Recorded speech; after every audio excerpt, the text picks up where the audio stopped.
Welcome back to Sledgehammer Horror, guys. I am Ken Sledge, and let's talk horror. Now, today I am joined by the amazing team of Kristie and AJ of In Love with Horror.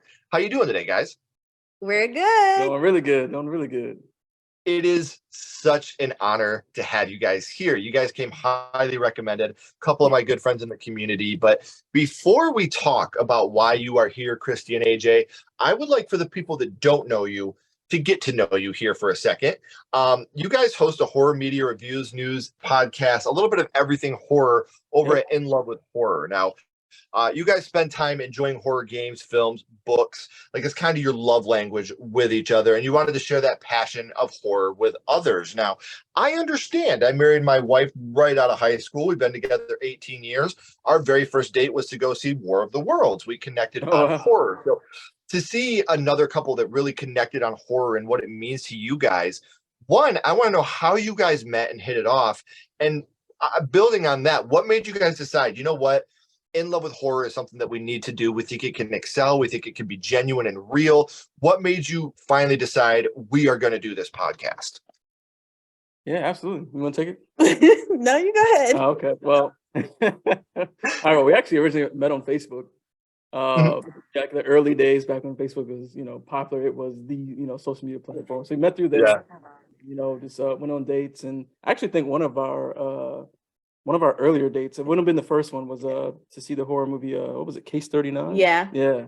Oh, nice! Very underrated film. Yeah, that's one of the films that we watched. But as far as the brand of In Love with Horror, we wanted to do something together, and one of the things that we both love was like all things horror. Really into horror movies, always have been since a very young age. And they were like, hey, like, why don't we just do like a podcast or just reviews, YouTube thing, and just something we can have fun doing together. Yeah.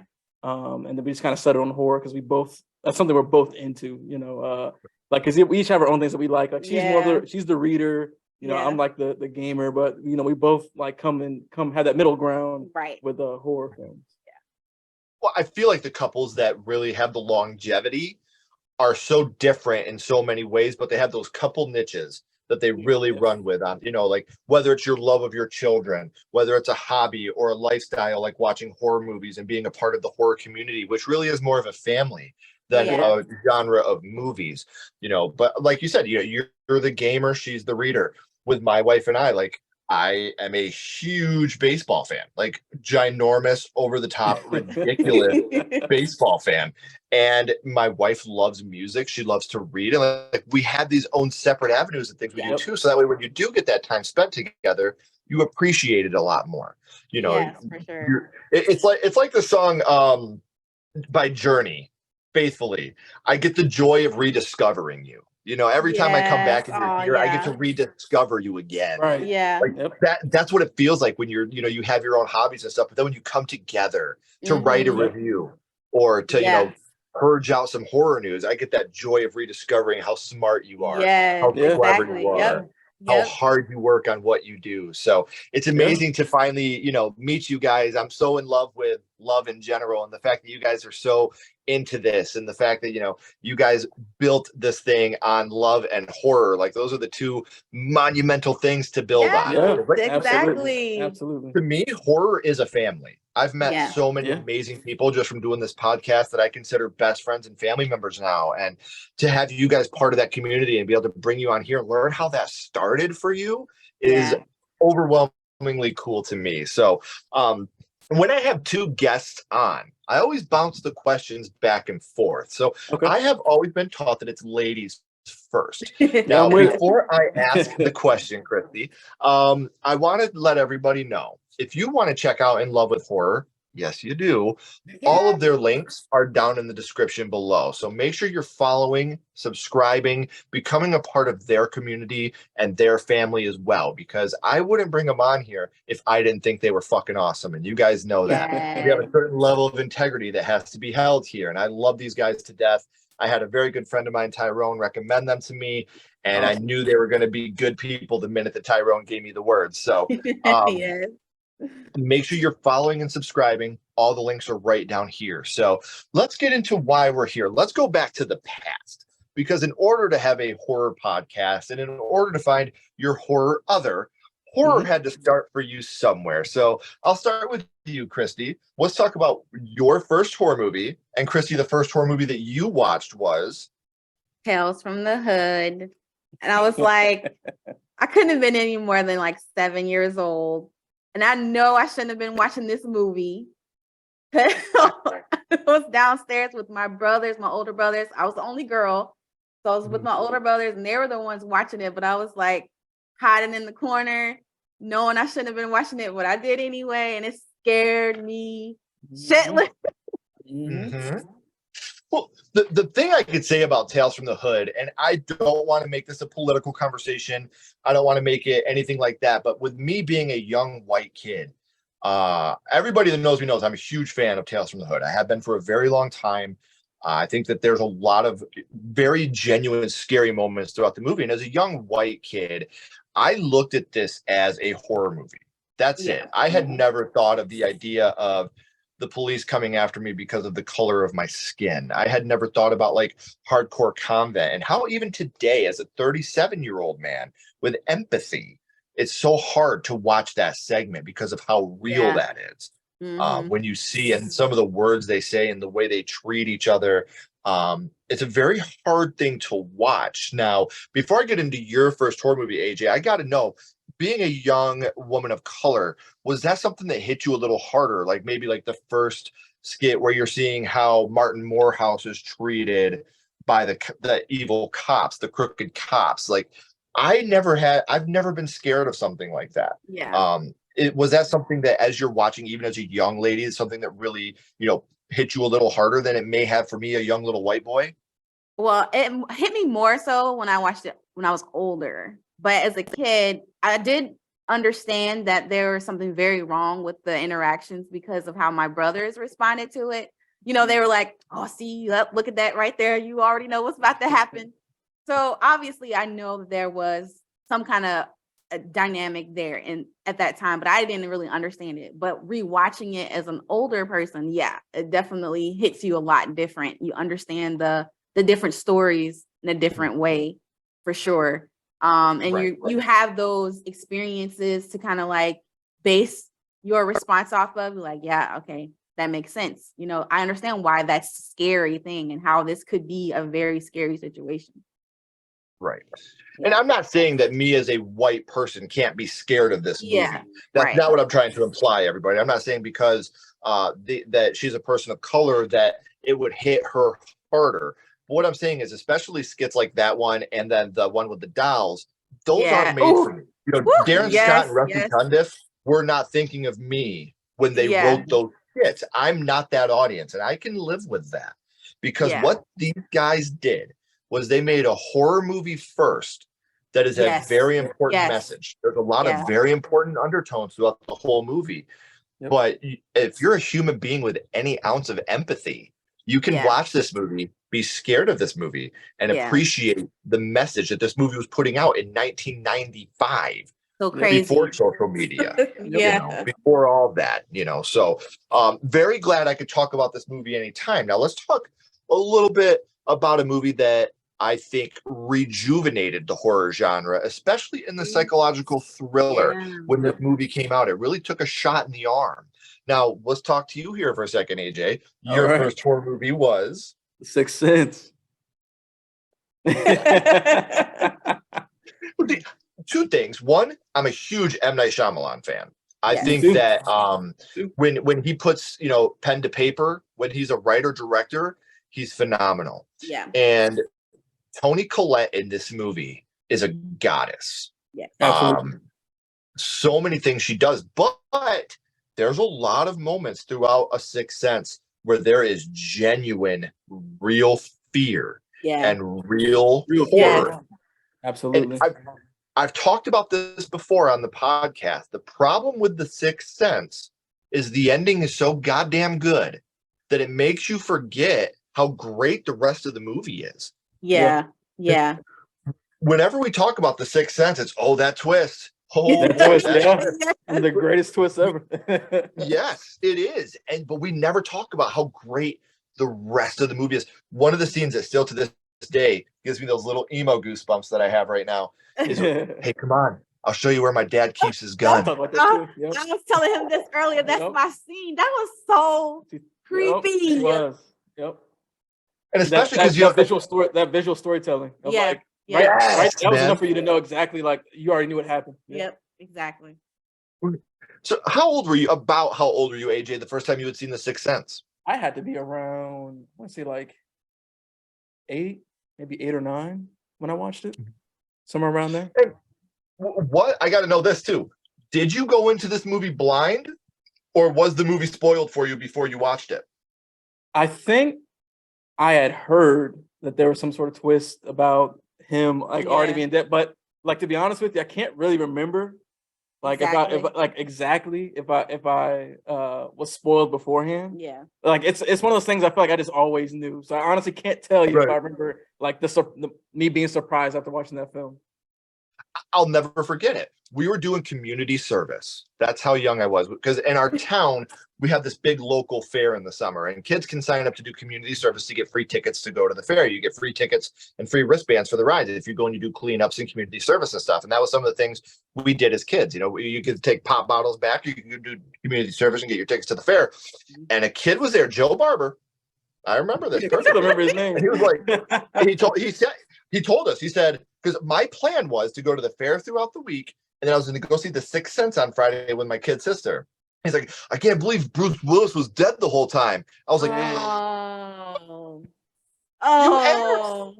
know, I'll never forget this. As long as I live, I'll never forget it. So anybody that gets to see The Sixth Sense blind, spoilers, guys, it's been 20 fucking years. If you haven't seen it, exactly. you know, but like, I feel like, I'd like such a jealousy for someone that would get to see this movie, and just, you know, when you see him, feel the back of his shirt and the blood is on his hand, and you're like, this dude never changed his clothes.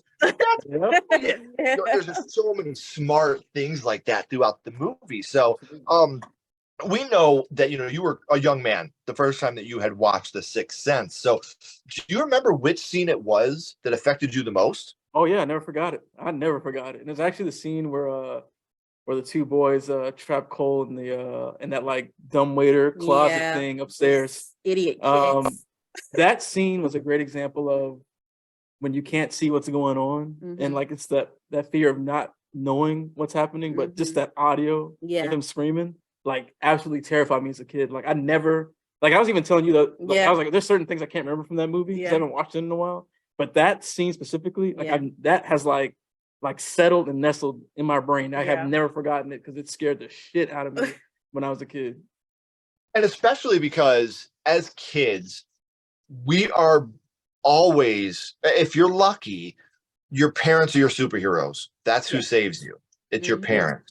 And when you see Toni Collette trying to open that door and she's so scared, she doesn't know what's going on. She doesn't know what to do. It's one of those moments where, you know, you can hear Cole, you know, there's something happening. And she's so broken because she can't help him. And I've talked before, and The Exorcist, Pet Sematary, and The Sixth Sense is another movie that when you watch as a child, you have a completely different reaction than watching as an adult or a parent. I go back and watch The Sixth Sense as a parent, and now I relate to Toni Collette instead of relating to Cole. You know, as a little boy, I relate to Cole. How scared it must be for him to be looking at these things. But now Toni Collette, why is my mother's pendant keep disappearing? How do you know that there's somebody up there in an accident, Cole? Like these not being able to get my son out of this room, and then when he gets out, he's cut up, and they're asking me questions. You think I hurt my son? You know, so she killed that. The beauty of horror movies is you can watch a movie 3 times in 3 decades and have 3 different feelings. So you know, I got to talk about my boy, Mr. Sims, here for a second. Because that guy, if there's one thing he knows, it's how to bring the shit. The shit? The shit. The shit. Ah, the shit. Woo! We're going to get the shit now. More ring around the rosies, huh? Oh, yeah, the doo-doo. Sick of following his ass. The poopity-pop. We're going to get the shit. So I got to ask you real quick, which scene was it that affected you the most from Tales from the Hood? It was definitely him at the end when you finally realize that they're all dead. He's like, Welcome to hell!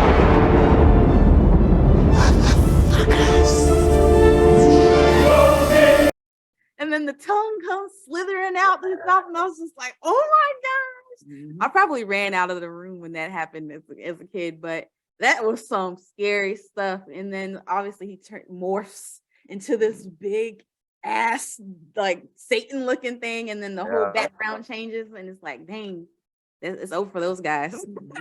And that's one of those moments too, because I've always said this is my second favorite horror movie ending of all time. The only one for me that's a little bit better, and people that are watching me know this, Jason Goes to Hell. When Jason's when Freddy's glove comes up and takes Jason's mask. Yeah. But we did a top 10 scariest horror movie scenes. This was number one for me. There's never been a scene in 37 years on this planet. There's been movies that have probably affected me more. There's never been a scene that scared me as much as This Ain't the Terror Dome, Welcome to Hell, motherfuckers. Yes. And then So seeing him turn into a I'm like, this is the guy from Half Baked that said, yes, human being. And now he's doing this shit? Like, oh my God. Like, rest in peace to him, by the way. Yes, but, yes. Man, Rusty Cundiff knew what he was doing with this film. Like, all the different serious subject matters that are tackled. And there's a lot of funny moments too. Like, why you got to refry some beans? Just fry those motherfuckers right the first time, But there's so many moments that me and my cousins would quote to each other. But then, like David Allen Greer, Detroit Boy, seeing him, I knew this guy from In Living Color, and then I see him as this violent stepdad, and I'm just like, that was terrible. Yeah, the range of this guy, to be such a believable monster. I could do. I think they definitely did a really good job of balancing, the horror and then the social commentary. Like sometimes you watch stuff nowadays and it's either heavy on one side or the other, but they did a really good job of morphing it together as one piece that was really solid. Yeah. Yes, I completely agree with you because, and we'll talk more about that here in a second. Because the next question I ask you is going to be a little bit built on that. But okay, we talk about scenes that are super effective to us. But AJ, I want to bounce back to you here for a second. Yeah. We talked about which scene affected you the most from The Sixth Sense. But what would you say your favorite scene from the film is? Ooh, and it's funny because it actually, like going back to what you said earlier about. Like when you watch a film at different ages, like it kind of changes. It takes a different one. I would say before, it probably was the scene, the whole sequence of Bruce Willis realizing, that all the flashbacks of like, all those moments where he's really like piecing it together. But honestly, like now, being a grown ass man, like it's definitely the scene with Toni Collette in the car when she's finally, she's fully like accepting the fact of like, oh, my son, like he actually sees dead people. Now I believe him. And then also too, her getting like some closure with her mother. Do I make her proud?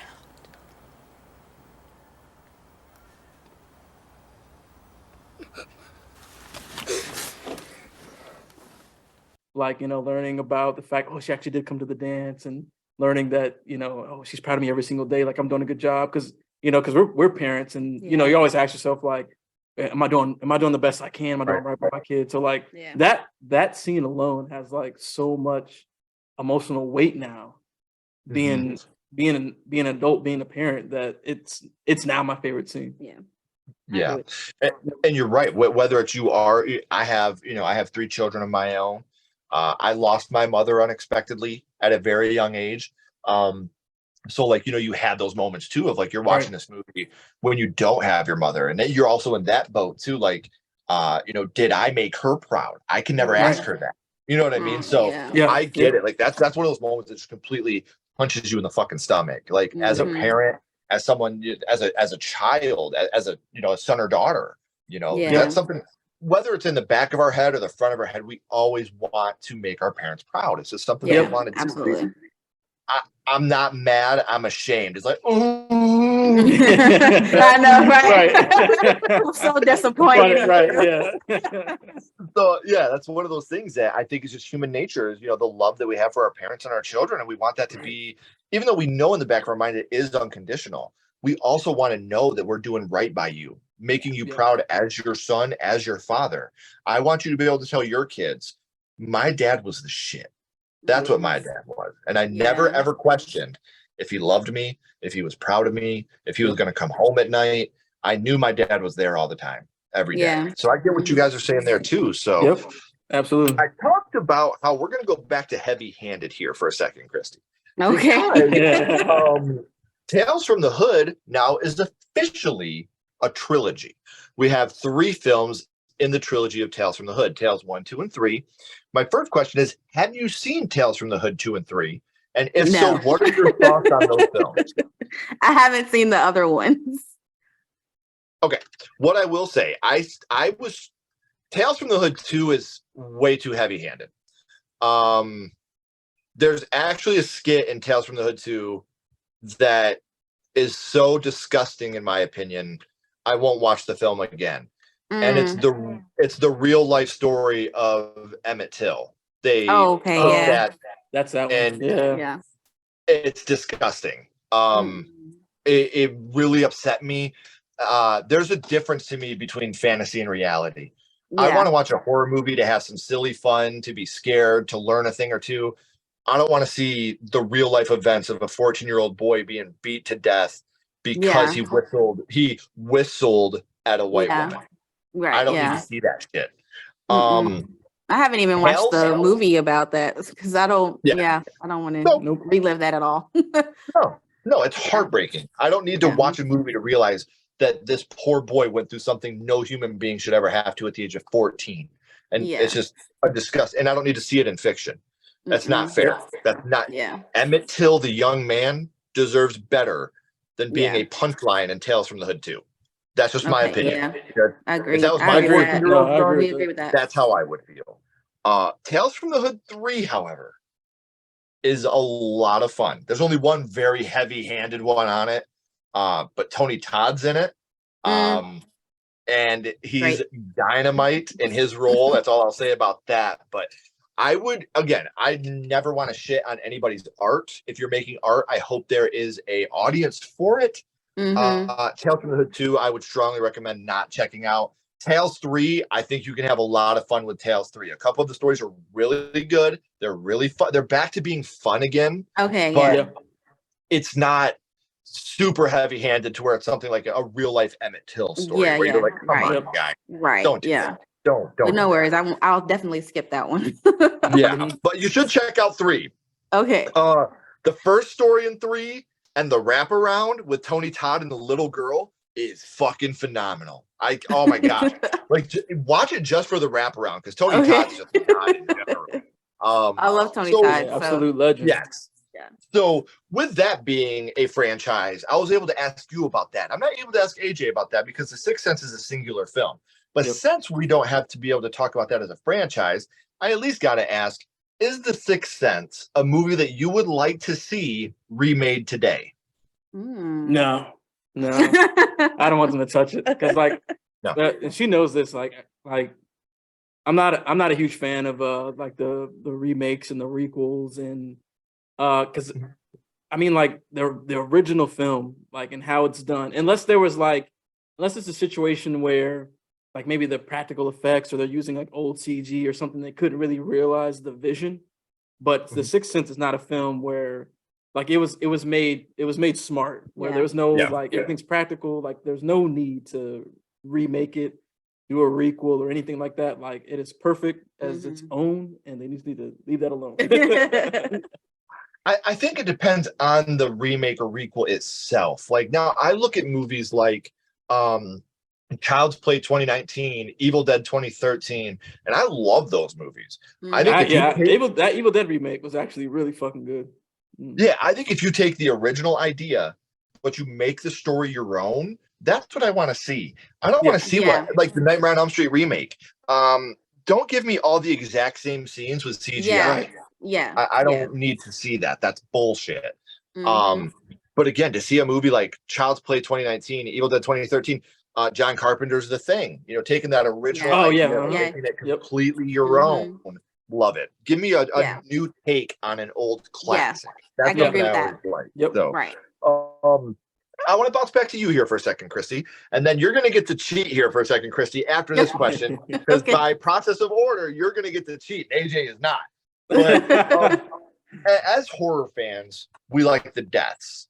We like the kills, something that we gravitate to as horror fans because we are the most beautiful and amazing people. So we got to take out our little bit of anger through the film. So which death or kill from Tales from the Hood would you say it was that stuck with you the most? Ooh, probably the dad, the abusive dad. Because, you wanted him to get gat, right? It's like something has to happen to this guy.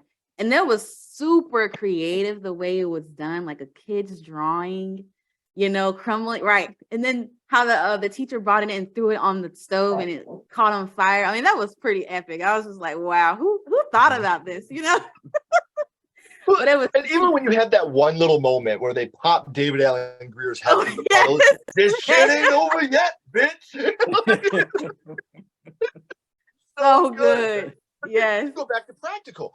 I would rather that goofy looking Muppet practical effect than a dog shit CGI effect every day. Every single day. I would go with that. And that's a good, I got to go with the cop becoming a mural with that was good. Needle going through his mouth. Yeah. This is what's really sad about that guy. He passed away at a pretty young age too. And, that guy had so much shit in his life. Like, he played this role and he played it great. He's a sweetheart, great guy. He's also the guy that the gun malfunctioned, and he's the one that shot Brendan Lee on the set of The Crow. I shit! Didn't know that. That's he gave up acting after that. He's like, I can't do this anymore. It's my fault. It wasn't his fault, but he gave up acting after that. And it's one of those things where a young man's life was taken. Yeah. But another young man's was ruined on something that wasn't even his fault. So I've always had a lot of empathy for the guy. But you watch him in this movie, he's a piece of dog shit. But there's I always feel like those are the best actors. If I can watch you in a movie and it makes me want to punch you in the fucking face, I'll be telling him that too. Exactly. So I sent Kristie that you get to cheat here for a second because, like I said, I try to alternate questions. But now we talked about your guys' first horror movies and what they mean to you. But now my little buddy Ghostface is here, and he has a question for you. And he's going to start with you, AJ. All right. What's your favorite scary movie, AJ? Oh, what's your favorite horror movie of all time? Oh, man. You have to think about this? Well, because, sometimes I go back and forth. Oh, my God. No, it's probably Sinister. Oh! Yeah. Great choice. Yeah, it's probably Sinister. Yep. Because for me, it's either going to be Sinister or The Exorcist. Yeah. But I think Sinister is probably the horror movie that scared me like the absolute most. So I think that for me, even though The Exorcist is a better film, but just the fact that it scared the shit out of me, like I just gotta give that nut. It's my favorite. Dude, hands down, bar none, the best jump scare of any movie ever with that lawnmower. Yes. Hands down. That's his scene. That's his scene. That shit was crazy. Dude, listen, it takes a lot. Go ahead. I was gonna say, the thing I really like too about Sinister, and we talked about this sometimes, is like, not only was like the visuals of Sinister scary, but the fucking audio. Yeah.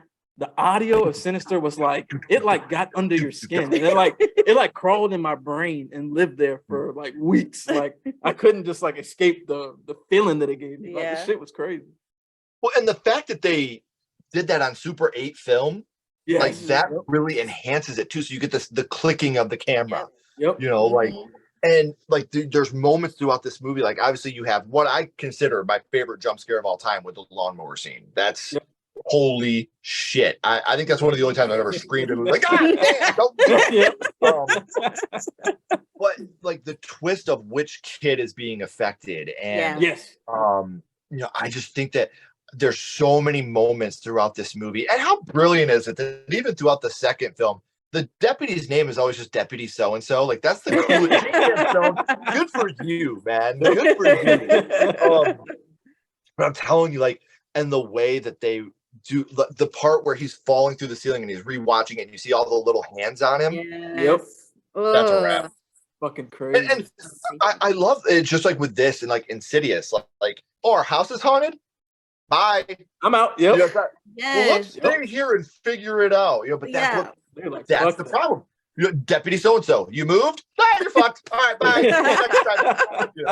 So good on you. Love the film. I think it's fantastic. Absolutely. I think it's one of the most underrated Blumhouse films. It gets overshadowed even in its own era by movies like Insidious and The Conjuring, because Sinister 2 was a weaker film. I still think Sinister 2 is very good. I like how in Sinister 2 you get a lot more backstory of the kids and who the kids are. Yeah, see, I know. Not like it. I'm I'm not a fan. Like everybody I talk to is like, "Fuck Sinister 2." I'm like, I'm on that boat. I'm on that boat. But I like in this one how we get more of the kids, like because that's really the main story of Bagul and the kids. And I like in Sinister 2 how we get to see the kids and how they tick and the kids themselves telling the stories. And one of the worst deaths I've ever seen in the film is in Sinister 2 when they're putting the hot plates on the bodies and the mice are eating through the bodies. Oh yeah. No thanks. No, I'm good on all that. So, Kristie, you got to cheat here for a second, but by your reaction, I'm pretty sure that you had that question already answered in your head. So, Ghostface, give me a second. I'll let you ask. He's being impatient. I'm sorry. What's your favorite scary movie, Kristie? What is your favorite horror movie? The Conjuring is my favorite. Look at that. Which is funny because and I'm not making this up. This isn't lip service. We have a top 10 jump scares. If you guys are watching this, you can go watch to see I'm not talking shit.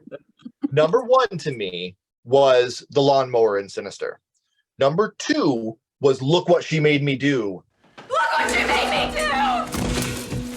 When that guy's walking through the room and she pops out, look what she made me do. I was like, that was a good one. Yes. But mine was like when she was in the room playing the hide and clap with the kids in the bedroom, and she heard it in the armoire, and that thing, I can't even think about it right now because it makes me scared, and I don't want to dream about it tonight. oh yeah, you're talking about that when she was up on top of the when she was on top of the thing on the armoire. That was so scary. Oh my gosh. Ooh. So dope though. So amazing. So guys, I've had an amazing time talking to you about your first horror movie, your favorite horror movie. But before I let you go, we always bounce back to the same question. And I'll start with you this time, Kristie. What we're going to do for you is we're going to rank Tales from the Hood 0 to 5 skulls.